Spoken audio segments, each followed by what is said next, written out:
Be patient with your pet. Proper training of your pet is essential to the success of the PetSafe in-ground fence. Remember that the PetSafe in-ground fence is not a solid barrier.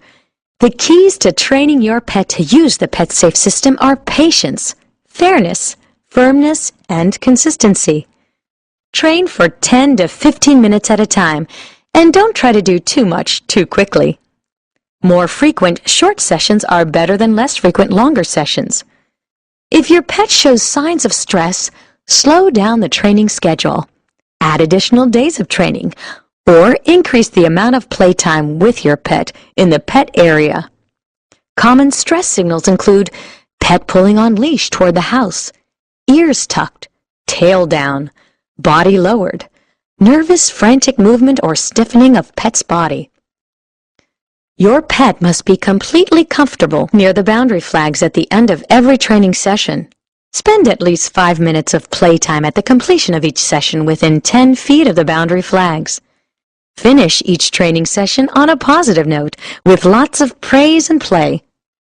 Remove the receiver collar after each training session.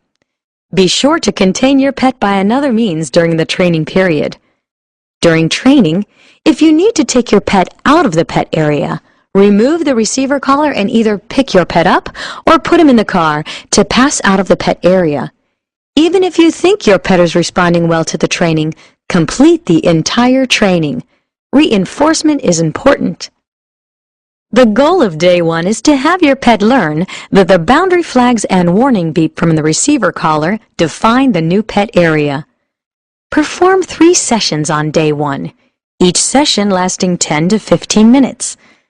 Program the receiver collar to level 2 or 3, depending on your pet's size and temperament. Put a separate non-metallic collar on your pet's neck above the receiver collar and attach a leash. Have tiny pieces of treats that your pet will find desirable, along with your pet's favorite play toy available. Begin by walking your pet on a leash in the pet area. Calmly praise and talk to your pet, occasionally giving treats. Move toward the boundary flags. Keep your mood happy and throw treats to the ground. With full control of your pet on the leash, toss a treat on the outside edge of the flags. As your pet enters the static correction zone to receive the treat, he will begin to receive a mild static correction. The longer your pet remains in the static correction zone, the stronger the static correction will get. Allow him to stay in the static correction zone for 2 seconds. Then, gently help your pet back into the pet area. Immediately praise and offer him a treat as he enters the pet area, even if you have helped with a leash. Never allow your pet to eat a treat while in the static correction zone. Wiggle a boundary flag to help your pet understand that the discomfort of the static correction happens around the flags. Repeat this process at several different boundary flags. Your pet should start to resist going after the treat in the static correction zone. If your pet continues to enter the static correction zone, check the fit of his receiver collar and allow him 2 to 3 seconds in the zone before pulling him back to the pet area. The goal of days 2 to 4 is to train your pet to stay in the pet area and respect the boundary while you are outside of it. Perform 3 sessions per day, each lasting 10 to 15 minutes. Program the receiver collar to levels 3 or 4, depending on the size and temperament of your pet.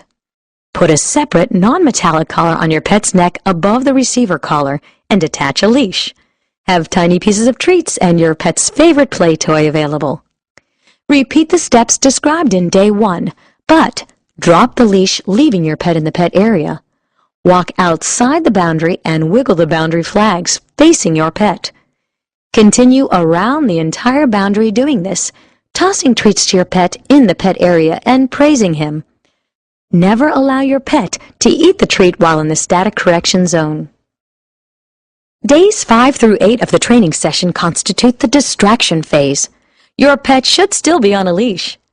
Program the receiver collar to levels 3 or 4 and create distractions such as other family members calling your pet from beyond the warning zone. If he stays put, reward with a treat.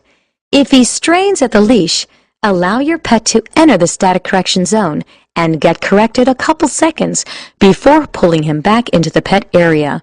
Then praise and treat your pet. Do this for 10 to 15-minute sessions 3 times daily. Now it's time for the leash to come off, under close supervision.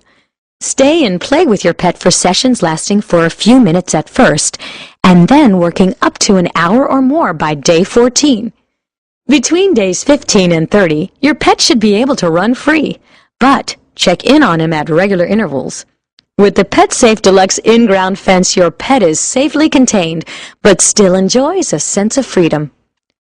Once your pet learns the boundary zone, he will be reluctant to cross it for walks or car rides. You have 2 options. First option, replace the receiver collar with a regular collar. Then put your pet in your car within the pet area and drive him out of the pet area. Option 2, replace the receiver collar with a regular collar and leash. Walk your pet out of the pet area with a command such as, "Okay." Always leave the pet area with a leash, and your pet will associate leaving the pet area only